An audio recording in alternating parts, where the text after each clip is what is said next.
नमस्कार। डे 8 की इस सीरीज में आप सभी का स्वागत है। आपको पता है HPRC के अपकमिंग एग्जाम के लिए जो है हमने डे 1 डे 2 इस तरह से एक अलग से सीरीज चलाई है और डे 8 पार्ट जो है आज हम डिस्कस कर रहे हैं और इस पार्ट में जो है हम इंपॉर्टेंट क्वेश्चन जो है वो डिस्कस करेंगे। इंपॉर्टेंट क्वेश्चन डिस्कस किए जाएंगे आज HPRC के द्वारा जो TGT नॉन मेडिकल में जो करंट अफेयर के क्वेश्चन पूछे गए थे उनको डिस्कस जो है वो करेंगे। आपको पता है कि अगर आपने पहले के पेपर को एनालाइज किया है HPRC के TGT मेडिकल को, तो नॉन मेडिकल में कहीं ना कहीं पर लिंक कर क्वेश्चन पूछे गए थे और वहां से 1-2 नंबर का बेनिफिट जो है वो होता ही होता है अगर आप लिंक कर करंट अफेयर्स को जो है वो पढ़ते हैं। तो वही 1-2 नंबर का बेनिफिट आपको यहां पर मिल सके उसके लिए जो है आज हम हर एक क्वेश्चन को जो है डिटेल से यहां पर जानेंगे।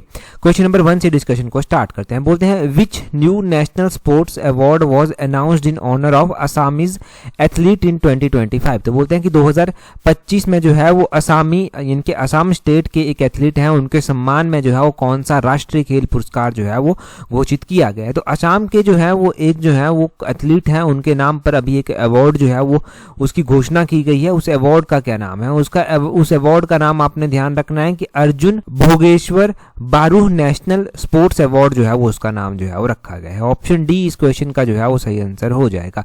थोड़ा डिटेल से मैं आपको बताता हूं तब आपको पता चलेगा और यहां से 100% श्योरिटी के साथ ना एक नया क्वेश्चन पक्का पूछा जाएगा आगे अगले आने वाले एग्जाम में। देखिए 2025 में असम में एक नया राष्ट्रीय पुरस्कार भोगेश्वर बरुआ राष्ट्रीय खेल पुरस्कार जो है ये शुरू किया गया और ये दिग्गज एथलीट थे भोगेश्वर बरुआ, उनके सम्मान में जो है वो इसको जारी किया गया है। अगर हम बात करें भोगेश्वर बरुआ की तो ये असम के पहले अर्जुन पुरस्कार विजेता, एशियाई खेलों के स्वर्ण पदक विजेता है और इनका नाम इंपॉर्टेंट है। अगर हम बात करें कि ये अवार्ड कितनी कैटेगरीज में दिया जाएगा तो ये अवार्ड जो है वो 6 कैटेगरीज में दिया जाएगा। Best sports person, emerging player, life time achievement और नेशनल और असामी लेवल पर जो है ये दिया जाएगा। हम बात करते हैं यहाँ पर कि अभी किसको दिया गया। ये अभी इसका इनॉग्रल अवार्ड था, इनके पहली बार ये अवार्ड दिया गया। तो बेस्ट स्पोर्ट्स पर्सन जो है वो मनु भाकर को दिया गया। ओलंपिक पदक विजेता है शूटिंग में, तो ये ही इनका नाम सबसे पहले ध्यान है, यहाँ पर स्टार लगा लीजिए, इनका नाम आगे पूछा जा सकता है। लाइफ टाइम अचीवमेंट में जो है वो सुनील छेत्री को दिया गया, भारतीय फुटबॉल कप्तान है। एमर्जिंग प्लेयर में जो है वो बेदेव्रत भराली को दिया गया, एथलेटिक्स से संबंधित हैं। और बेस्ट स्पोर्ट्समैन असम के हैं लोवलीना बोहरेन, इनको जो है वो दिया गया है। ये ओलंपिक कांस्य पदक विजेता है मुक्केबाजी में। और लाइफ टाइम अचीवमेंट में असम में ही जो है वो दीपांकर भट्टाचार्य बैडमिंटन के प्लेयर हैं, इनको दिया गया। एमर्जिंग प्लेयर में असम में जो है वो प्रियानुज भट्टाचार्य को दिया गया है, तैराकी यानी कि स्विमिंग में जो है वो दिया गया है। तो इन सभी प्लेयर्स के आपने नाम ध्यान रखने हैं। खासकर जो बेस्ट स्पोर्ट्स पर्सन का अवार्ड मनु भाकर को दिया गया है, लाइफ टाइम अचीवमेंट का सुनील छेत्री को दिया गया है। ये नाम कुछ ज़्यादा इंपॉर्टेंट हैं तो इनको ज़रूर याद रखें। अगला क्वेश्चन देखिए, बोलते हैं how much budget has been allocated for the national service scheme in the union budget 2025-26। तो बोलते हैं 2025-26 में जो है वो बोलते हैं कि ये जो NSS है, ये जो राष्ट्रीय सेवा योजना है, इसके लिए कितना बजट आवंटित किया गया है। तो इसके लिए जो है वो 450 करोड़ रुपया, ऑप्शन सी सही आंसर हो जाएगा। 450 करोड़ रुपया जो है वो एलोकेट किया गया है। अब देखिए HPRC के द्वारा जो आंसर की निकाली गई थी उसमें गलतियां बहुत ज़्यादा थी इस बार, फिर उसको करेक्ट भी किया गया, परंतु जो पहले निकाली गई थी आंसर की उसमें गलतियां ज़्यादा थी, परंतु हम करेक्ट कर डिस्कस कर रहे हैं।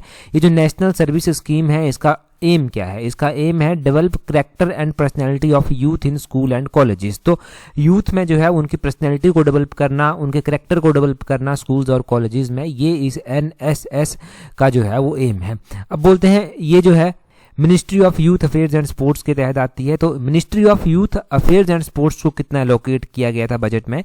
वो 3794.30 करोड़ जो था वो था। अगर हम बात करें यहाँ पर ही जो साई है इनके स्पोर्ट्स अथॉरिटी ऑफ इंडिया है, इसको कितना दिया गया?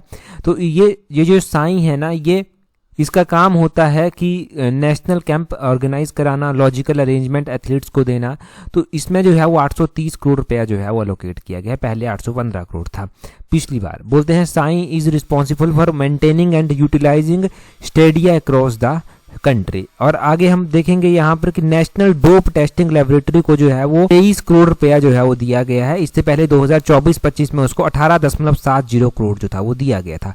नेशनल एंटी डोपिंग एजेंसी आती है, इसको जो है 24.30 करोड़ रुपया दिया गया है, पहले इसको 20.30 करोड़ रुपया दिया गया। ये रैंडम क्लिक है, अगर यहाँ से कोई क्वेश्चन पूछ लिया गया तो ऐसा समझ लीजिए कि आपकी किस्मत अच्छी थी और आपका जो है वो किस्मत जो है वो साथ आपकी दे गई, आपका पेपर क्लियर होने वाला है इसका मतलब। अगला क्वेश्चन देखिए, बोलते हैं according to CEEW study 2025 which factor has most significantly increased heat risk in recent year. तो बोलते हैं CEEW अध्ययन के अनुसार बोलते हैं कि हाल ही के कुछ वर्षों में किस कारण जो है वो गर्मी के जोखिम में सबसे अधिक वृद्धि हुई है। तो गर्मी में जो सबसे अधिक वृद्धि हुई है वो हाई ह्यूमिडिटी और वार्म नाइट से हुई है, ऑप्शन बी सही आंसर है।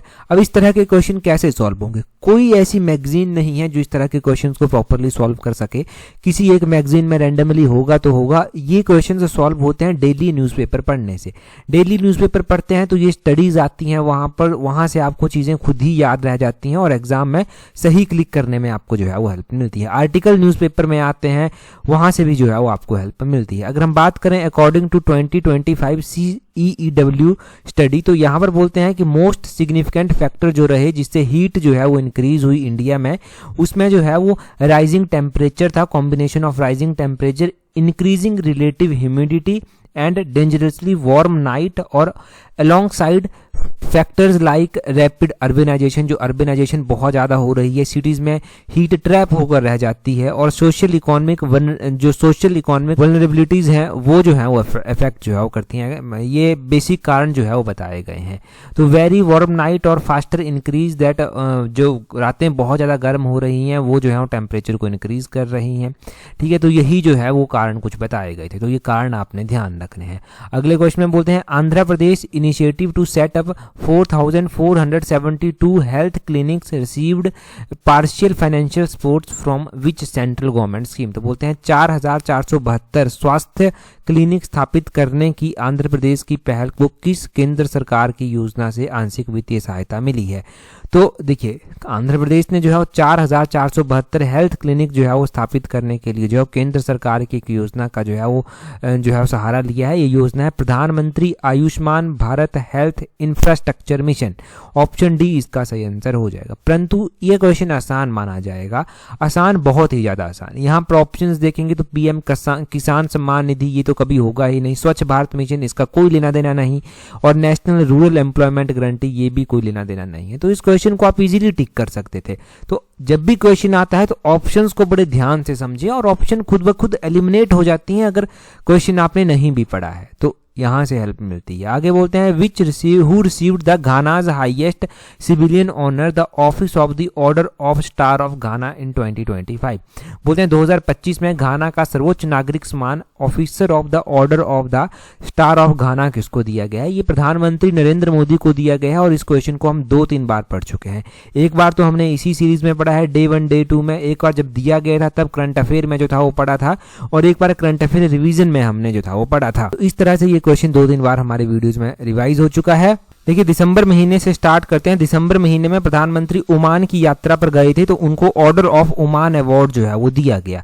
इससे पहले दिसंबर महीने में ही वो इथोपिया की यात्रा पर भी गए थे, तो इथोपिया का भी इनको अवार्ड दिया गया, जिसका नाम था ग्रेट ऑनर निशान ऑफ इथोपिया। ये अवार्ड भी इनको दिया गया। और इससे पहले जुलाई महीने में जो था ये नामीबिया गए थे, तो नामीबिया का जो ऑर्डर ऑफ वेल विचसिया था अवार्ड एक, ये भी इनको दिया गया। और जुलाई में ही ये ब्राजील भी गए थे, ब्राजील का इनको order of the southern cross award दिया गया। और जुलाई महीने में ही, जुलाई 2025 में ही जो है ये त्रिदाद और टोबैगो कंट्री गए थे, तो यहाँ पर इनको order of the republic of Trinidad and Tobago award जो है वो दिया गया। और जुलाई में ही गए थे ये घाना भी, तो घाना का order of the star of Ghana award इनको जुलाई में दिया गया। जून महीने में ये गए थे सिप्रस कंट्री, सिप्रस में इनको ऑर्डर ऑफ माकारियोस 3 अवार्ड जो है वो दिया गया। और उससे पहले अप्रैल 2025 में ये श्रीलंका गए थे, तो श्रीलंका का मित्र विभूषण अवार्ड इनको दिया गया। मार्च 2025 में ये मॉरिशस मॉरिशियस गए थे तो मॉरिशियस का order of the star and की ऑफ इंडिया ओशियन अवार्ड इनको दिया गया। तो ये अवार्ड 2025 में मिले इनको, ठीक है जी। तो ये 2025 के अवार्ड आपने ध्यान रखने हैं। अगला क्वेश्चन देखेंगे क्या बोलते हैं यहाँ पर, what is the name of the award programme that celebrated global media and technology breakthroughs in 2025। तो बोलते हैं कि 2025 में वैश्विक मीडिया और प्रौद्योगिकी सफलताओं का जश्न मनाने वाले पुरस्कार कार्यक्रम का क्या नाम है? तो इसका नाम है IBC innovation award. Option D इसका सही आंसर हो जाएगा। अगर ये क्वेश्चन पूछा जाता है तो एज सच पूछ लिया जाएगा, अदरवाइज ज्यादा चांसेस नहीं है इस क्वेश्चन के। यहाँ पर पुलित्जर प्राइज ऑप्शन में दिया गया था, उसके बारे में थोड़ा सा आपको बता देता हूँ। पुलित्जर प्राइज दिया जाता है जिसका भी हाईएस्ट कंट्रीब्यूशन रहता है जर्नलिज्म आर्ट में, उनको ये पुलित्जर अवार्ड जो है वो दिया जाता है। तो पुलित्जर अवार्ड दिया जाता है जिनका जर्नलिज्म में हाईएस्ट कंट्रीब्यूशन रहता है। ये अवार्ड स्टार्ट कब हुआ था? ये 1917 में ये पुलित्जर अवार्ड स्टार्ट हुआ था। ये पुलित्जर प्राइज बोर्ड के द्वारा जो है वो दिया जाता है। 2025 में ये पुलित्जर प्राइज जो है वो 23 कैटेगरीज में दिया गया, जिसमें से 15 कैटेगरी जर्नलिज्म की हैं और 8 कैटेगरीज जिसमें बुक्स, ड्रामा, म्यूजिक वगैरह जो है वो आते हैं। तो इतना सब आप इसके बारे में ध्यान रखें, ठीक है। अगला क्वेश्चन देखेंगे क्या बोलते हैं, परंतु अगला क्वेश्चन हम डिस्कस करें उससे पहले अगर आप तैयारी कर रहे हैं अपकमिंग JVT एग्जाम के लिए, पटवारी एग्जाम के लिए, तो आप हमारी कॉम्प्रिहेंसिव टेस्ट सीरीज के साथ जुड़ सकते हैं, जिसका लिंक नीचे डिस्क्रिप्शन बॉक्स, कमेंट बॉक्स में दिया गया है। देखिए, अगर आप सीरियसली तैयारी कर रहे हैं और चाहते हैं कि आपकी स्टडी को प्रॉपर शेप मिले, आप चाहते हैं कि अपनी कमियों को एनालाइज कर आप जो है वो आगे बढ़ सकें, तो ये आपके लिए सही मौका है, सही अपॉर्चुनिटी है। और सबसे इंपॉर्टेंट बात, अभी आपके पास एनफ टाइम है, ना ही शेड्यूल अभी एग्जाम का आया है और ना ही इतना ज़्यादा स्ट्रेस आपके ऊपर है। तो अच्छे से रिवाइज कर पाएंगे, चीज़ों को याद रख पाएंगे और पेपर में अच्छा परफॉर्म कर पाएंगे। टेस्ट सीरीज का लिंक नीचे डिस्क्रिप्शन बॉक्स, कमेंट बॉक्स में दिया गया है। अगले क्वेश्चन में बोलते हैं, which forum did India use in July 2025 to present its SDG progress report? तो बोलते हैं कि SDG प्रोग्रेस रिपोर्ट को जो है वो बोलते हैं कि प्रगति रिपोर्ट को पेश करने के लिए इंडिया ने किस मंच का उपयोग जो था वो किया था। यहाँ पर भी अगर नहीं ये पढ़ा था आपने ना, तो इजीली आप इसको सॉल्व कर पाते थे। क्यों? क्योंकि हमने G20 समिट हमने डिटेल से जो है वो पढ़ रखी है, ब्रिक्स समिट हुई हमने वो डिटेल से पढ़ रखी है, UN जनरल असेंबली के बारे में हमने पढ़ा है कि ये इतना एक्टिव है ही नहीं कि यहाँ पर इंडिया या फिर यहाँ पर दूसरी कंट्रीज को जो है वो अब ज्यादा सुना जाए। यहाँ पर परमानेंट बॉडीज का दबदबा ज्यादा हो गया है, वीडियो यूज कर ली जाती है, इसके बारे में हमने कुछ चीजें पढ़ी हैं। स्टिल ये जो है वो प्रभाव में है, परंतु इतना ज्यादा नहीं। एक ही ऑप्शन आपके पास बचता था यहाँ, UN high level political forum, ये फोरम जो है वो बच जाता था। और अगर क्वेश्चन को भी पढ़ते ना तो यहाँ पर लिखा गया था विच फोरम, तो UN high level political forum, बड़ा इजी था यार इस क्वेश्चन को सॉल्व करना।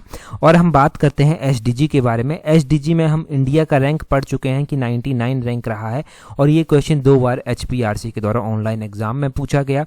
अगर हम SDG की बात करते हैं तो वहां पर पहला नंबर फिनलैंड का हमने पढ़ा है, दूसरा नंबर स्वीडन का और तीसरा नंबर डेनमार्क का पढ़ा है, चौथा नंबर जर्मनी का, पांचवा नंबर फ्रांस का हमने पढ़ा है। इसमें ही SDG में ही हमने क्या पढ़ा है कि इंडिया का स्कोर कितना रहा। अगर 99 रैंक है तो इंडिया का स्कोर हमने पढ़ा है 66.95 इंडिया का स्कोर रहा है। फिनलैंड का स्कोर कितना रहा है? 87.02 स्कोर रहा है। स्वीडन का स्कोर 85.74 रहा है। उसके बाद डेनमार्क का स्कोर 85.26 जो है वो रहा है। जर्मनी का 83.67 और फ्रांस का 83.14 जो है वो रहा है। तो मैंने टॉप के 5 रैंक, टॉप के 5 स्कोर, इंडिया का रैंक, इंडिया का स्कोर, ये सब आपको जो है वो बता दिया। और डे 1 की सीरीज में यही चीज हमने पढ़ी थी और पेपर में पूछी भी गई, ठीक है, यहां से हेल्प आपको मिली। अगला क्वेश्चन देखिए, बोलते हैं what is subtitle of Amish Tripathi's book 2025 Chola tiger? तो बोलते हैं अमीश त्रिपाठी की 2025 की पुस्तक द चोला टाइगर का उप शीर्षक क्या है? तो इसका उप शीर्षक है Avengers of Somnath. Option D जो है वो सही आंसर है। देखिए 2025 में जो कुछ एक इम्पोर्टेंट किताबें लॉन्च हुई हैं उनमें से हुई तो बहुत ज़्यादा हैं, मैं कुछ एक इम्पोर्टेंट वन आपको लिखवा देता हूं यहाँ पर। जैसे कि अरुणाधत्ती रॉय की एक किताब जो है वो जारी हुई है या फिर उन्होंने लॉन्च की है, Mother Mary comes to me. Mother Mary comes to me ये किताब थोड़ी चर्चा में भी थी तो ये ज़्यादा इंपॉर्टेंट है। Mother Mary comes to me ये अरुणाधत्ती राय की जो है वो किताब है। मैं बोलता ही हूँ, यहाँ पर सुन लीजिए और भी किताबें जो लॉन्च हुई हैं। अक्टूबर 2025 में किताब लॉन्च हुई है I am Giorgia my roots, the author of the preface to the Indian edition of autobiography my principles, ये नरेंद्र मोदी जी की किताब जो है वो लॉन्च हुई है अक्टूबर महीने 2025 में जो है वो लॉन्च हुई है। उसी तरह डिफरेंट बट नो लेस, ये अनुपम खेर की एक किताब जो है वो जारी हुई है। 107 डेज कर भी एक किताब आई है, 107 डेज कर ये कमला हैरिस की किताब जो है वो आई है। एक और किताब है the Chola tiger the Avengers of Somnath, ये अमीश त्रिपाठी की किताब है, ये तो आपको पता चल ही गया। तो यहाँ पर मैं यही 4-5 किताबें बताता हूँ क्योंकि लिस्ट बहुत ज़्यादा लंबी है, इतनी याद भी नहीं रहेंगी, तो इतना ही काफ़ी है। जो मैंने इंपॉर्टेंट वन मुझे लगी मैंने आपको बता दिया। अगला क्वेश्चन देखिए क्या बोलते हैं what is official theme of world wildlife day 2025 as declared by the United Nation. तो बोलते हैं कि देखिए वर्ल्ड वाइल्ड लाइफ डे जो है कब मनाया जाता है, उसकी थीम क्या है, इस क्वेश्चन को भी जो है वो हम पढ़ चुके हैं। कहाँ पर हमने ये क्वेश्चन पढ़ा है, इससे पिछला एक एडिशन है डे 7 का एडिशन, उसमें हम पढ़ चुके हैं और देखो पेपर में पूछा भी गया है। वर्ल्ड वाइल्ड लाइफ डे की जो थीम रखी गई थी वो रखी गई थी wild life conservation, finance, investing in people and planet, option A इसका सही आंसर। तो देखो हमने पढ़ा था और ये क्वेश्चन एग्जाम में पूछा भी गया है।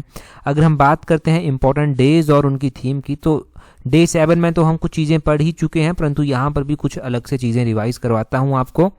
जैसे कि ये वर्ल्ड वाइल्ड लाइफ डे जो है वो मनाया कब जाता है, तो ये 3 मार्च को मनाया जाता है। एक वर्ल्ड वेटलैंड डे भी आता है, वो 2 फरवरी को मनाया जाता है और उसकी थीम 2025 में रखी गई थी protecting wetlands for our common future. एक इंटरनेशनल फॉरेस्ट डे आता है, ये 21 मार्च को मनाया जाता है और 21 मार्च 2025 को जब ये मनाया गया इसकी थीम रखी गई थी फॉरेस्ट एंड फूड, ये इसकी थीम रखी गई थी। वर्ल्ड वाटर डे 22 मार्च को मनाया जाता है, 22 मार्च 2025 को जब ये मनाया गया तो 2025 में इसकी थीम ग्लेशियर प्रिजर्वेशन जो है वो इसकी थीम जो था वो रखी गई थी। अर्थ डे जो है वो ये 22 अप्रैल को मनाया जाता है, जब अब 2025 में ये बनाया गया तो उसकी थीम अवर पावर अवर प्लेनेट जो था वो रखी गई थी इसकी थीम, ये ध्यान रखना है। इंटरनेशनल योगा डे 21 जून को मनाया जाता है और 21 जून 2025 को जब ये मनाया गया तो उसकी थीम रखी गई थी yoga for one earth one health जो है वो इसकी थीम रखी गई थी।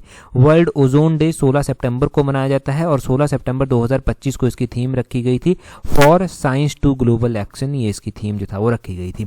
वर्ल्ड फूड डे 16 अक्टूबर को मनाया जाता है, 16 अक्टूबर को इसकी थीम रखी गई थी 2025 में hand in hand for better foods and better future, ये इसकी थीम रखी गई थी। और आप मुझे कमेंट कर अभी क्या बताएंगे कि नेशनल वोटर्स डे कब मनाया जाता है और नेशनल वोटर्स डे की थीम जो था वो क्या रखी गई थी 2025 में, जल्दी से कमेंट कर बताइए। अगला क्वेश्चन देखिए बोलते हैं national doctors day 2025 was observed with which theme. तो बोलते हैं नेशनल डॉक्टर्स डे 2025 के किस थीम के साथ ये मनाया गया, तो नेशनल डॉक्टर्स डे थीम के साथ मनाया गया behind the mask who heels the healer, option D सही आंसर है। अगर डे 7 के एडिशन में देखेंगे तो ये क्वेश्चन भी जो है वो हमने डिस्कस किया हुआ है, वहां पर मैंने ये भी बताया है कि डॉक्टर्स डे कब मनाते हैं, तो आप कमेंट कर बताएंगे कि कब ये डॉक्टर्स डे मनाया जाता है। अगले क्वेश्चन में बोलते हैं in 2025 the institute of medical science at BHU implemented which system to digitize radiology image storage and transformation। तो बोलते हैं 2025 में BHU में चिकित्सा विज्ञान संस्थान बोलते हैं इसने जो है वो रेडियोलॉजी छवि भंडारण और संचरण को डिजिटल बनाने के लिए कौन सी प्रणाली जो है वो लागू की है। 4 ऑप्शन है आपके पास, तो इसने पैक्स यानी कि picture archiving and communication system को जो है वो लॉन्च किया है, ऑप्शन ए सही आंसर हो जाएगा। ये अगर पूछा गया तो एज सच पूछा जाएगा, अदरवाइज नहीं पूछा जाएगा। अगले क्वेश्चन में बोलते हैं which Japanese coast guard ship arrived at Chennai port on 7 जुलाई 2025। तो यहाँ पर बोलते हैं कि कौन सा जापानी तट रक्षक जहाज 7 जुलाई 2025 को चेन्नई बंदरगाह पर पहुंचा आकर, तो ये जो है वो इत्सुकुशिमा जो है वो पहुंचा है आकर, इत्सुकुशिमा, ये ऑप्शन सी सही आंसर हो जाएगा। एक तो इसका नाम पूछा जा सकता है, स्टिल इंपॉर्टेंट है। दूसरा पूछ सकते हैं कि कौन से पोर्ट पर आकर पहुंचा, तो ये चेन्नई पोर्ट पर जो है वो आकर पहुंचा है। तीसरा पूछ सकते हैं कि ये जो चेन्नई पोर्ट पर जहाज इत्सुकुशिमा आकर पहुंचा है ये कौन सी कंट्री का है, तो ये जापानीज कोस्ट गार्ड का जो है वो है, जापानीज कोस्ट गार्ड शिप जो है ये है। तो यहाँ से यही क्वेश्चन बन सकते हैं। अगला क्वेश्चन देखिए बोलते हैं which state won 10 gold medal at Khelo India water sports festival 2025। तो जब वाटर स्पोर्ट्स फेस्टिवल स्टार्ट हुए थे तब भी हमने पढ़ा था कि ये कहाँ पर स्टार्ट हुए और हमने मेडल टैली भी इसकी देख रखी है। देखना हमारे करंट अफेयर की सीरीज में देखना, P52 पार्ट में भी हमने ये पढ़ा है, P53 पार्ट में भी हमने ये पढ़ा है। P52 पार्ट में हमने पढ़ा था कि खेलो इंडिया वाटर स्पोर्ट्स 2025 जो है वो जम्मू कश्मीर के द्वारा होस्ट किए गए हैं और खेलो इंडिया वाटर स्पोर्ट्स का जो इस बार मास्कट रखा गया है वो हिमालयन किंगफिशर को रखा गया है। ये हमने P52 में पढ़े थे। P53 में हमने क्या पढ़ा था? P53 में हमने पढ़ा था कि खेलो इंडिया वाटर स्पोर्ट्स जो हुए इसमें मध्य प्रदेश ने जो है टॉप किया है, और जब टॉप किया है मध्य प्रदेश ने तो मध्य प्रदेश की मेडल टैली हमने देखी थी, और मध्य प्रदेश के द्वारा जो है वो 10 गोल्ड मेडल जीते गए थे, 3 सिल्वर मेडल जीते गए थे और 5 ब्रॉन्ज मेडल जीते गए थे, और टोटल 18 अवार्ड मध्य प्रदेश ने जो था वो जीते थे। ये हमने पढ़ा था। तो मध्य प्रदेश, इसका ऑप्शन बी जो है वो सही आंसर हो जाएगा। यहाँ पर पूछा गया था कि किसने 10 गोल्ड मेडल जो है वो जीते। स्टिल ये क्वेश्चन बहुत ज्यादा रेलिवेंट है। ये खेलो इंडिया वाटर स्पोर्ट्स गेम जो है वो इंपॉर्टेंट है। मध्य प्रदेश टॉप रैंक पर रहा है, पता चल गया। उड़ीसा दूसरे नंबर पर जो है वो रहा है। उड़ीसा ने 4 गोल्ड मेडल जीते हैं, 5 silver medal, 1 bronze medal, total 10 medal जीते हैं। केरल जो है वो तीसरे नंबर पर रहा है। केरल ने जो है वो 3 गोल्ड मेडल, 1 सिल्वर मेडल जीता और 3 ब्रॉन्ज मेडल जीते हैं। टोटल 7 मेडल जो है वो केरल के द्वारा जो है वो जीते गए हैं। ठीक है, तो ये मेडल टैली आपने जो है वो ध्यान रखनी है यहाँ पर कि किस स्टेट के द्वारा जो है वो कितने मेडल यहाँ पर जीते गए। जम्मू कश्मीर जिसने इसको होस्ट किया उसने सिर्फ 3 मेडल जीते हैं, 1 गोल्ड, 1 सिल्वर और 1 ब्रॉन्ज मेडल जो है वो जीता है जम्मू कश्मीर ने सिर्फ और सिर्फ। अगला क्वेश्चन देखिए क्या बोलते हैं। अगले क्वेश्चन में बोलते हैं according to August 2025 supreme court judgement on stray dogs which dogs can not be return to public spaces. तो बोलते हैं कि आवारा कुत्तों पर अगस्त 2025 में सुप्रीम कोर्ट ने एक जो है वो फैसला दिया। बोलते हैं किन कुत्तों को सार्वजनिक स्थानों पर वापस नहीं किया जा सकता, जो रैबिड हैं और अग्रेसिव वन है उनको नहीं किया जा सकता। ये बेसिक सा क्वेश्चन था, कॉमन जनरल अवेयरनेस का या फिर कॉमन सेंस का क्वेश्चन आप इसको बोल सकते हैं। अगला क्वेश्चन देखिए क्या बोलते हैं। अगले क्वेश्चन में बोलते हैं विच mascot represented the 2025 Khelo India water sports game. तो खेलो इंडिया वाटर स्पोर्ट्स गेम बोलते हैं 2025 में हुए। बोलते हैं इनका जो मस्कट रखा गया था वो क्या रखा गया था, विच मस्कट रिप्रेजेंटेड। तो हमने क्या पढ़ा अभी कि हिमालयन किंगफिशर जो था वो हमने रखा था P52 P53 सीरीज में। ये चीजें जो है वो बड़े अच्छे से हम पढ़ चुके हैं करंट अफेयर्स में, और जिन्होंने टेस्ट ज्वाइन की है उनको अगस्त महीने की जो करंट अफेयर की PDF है उसमें ये क्वेश्चन जो है वो दोनों मिल जाएंगे। यहाँ पर मैं आपको एक और चीज रिवाइज करवा देता हूँ, खेलो इंडिया यूथ गेम्स। खेलो इंडिया यूथ गेम्स भी इंपॉर्टेंट है। खेलो इंडिया यूथ गेम्स में जो है वो महाराष्ट्र ने टॉप किया है। 158 मेडल महाराष्ट्र ने जीते हैं, 58 गोल्ड मेडल हैं, 47 सिल्वर मेडल हैं और 53 जो है वो ब्रॉन्ज मेडल हैं। दूसरे नंबर पर हरियाणा जो है वो रहा है। हरियाणा ने टोटल 117 मेडल जो है वो जीते हैं, 39 गोल्ड मेडल हैं, 27 जो है वो सिल्वर मेडल हैं और 51 जो है वो ब्रॉन्ज मेडल हैं। तीसरे नंबर पर जो है वो राजस्थान रहा है। राजस्थान ने जो है वो 60 मेडल टोटल जीते हैं, 24 गोल्ड मेडल हैं, 12 सिल्वर मेडल हैं और 24 ब्रॉन्ज मेडल हैं। और अगर हम हिमाचल प्रदेश की बात करते हैं खेलो इंडिया यूथ गेम में, तो खेलो इंडिया यूथ गेम में हिमाचल प्रदेश ने टोटल 5 मेडल जीते हैं। ये हमने हिमाचल के करंट अफेयर्स में रिवाइज भी किया है। गोल्ड मेडल हिमाचल ने 1 भी नहीं जीता, 3 जो है वो सिल्वर मेडल हैं, 2 जो है वो ब्रॉन्ज मेडल है। ये सब हम पढ़ चुके हैं।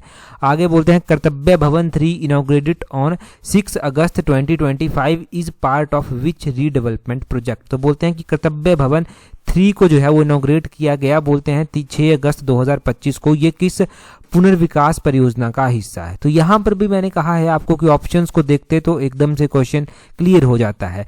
डिजिटल इंडिया बिल्कुल कभी भी इसका भाग नहीं हो सकता, ये स्मार्ट सिटीज का भाग ये नहीं हो सकता, प्रधानमंत्री आवास योजना का भाग ये नहीं हो सकता। तो एक ही योजना बच जाती है, सेंट्रल विस्टा रीडेवलपमेंट योजना। ये जो विस्टा योजना चलाई गई थी ना, ये बहुत ही इंपॉर्टेंट योजना थी। जब ये ज्यादा चलाई गई थी तब हमने बड़े डिटेल से इसके बारे में जाना था।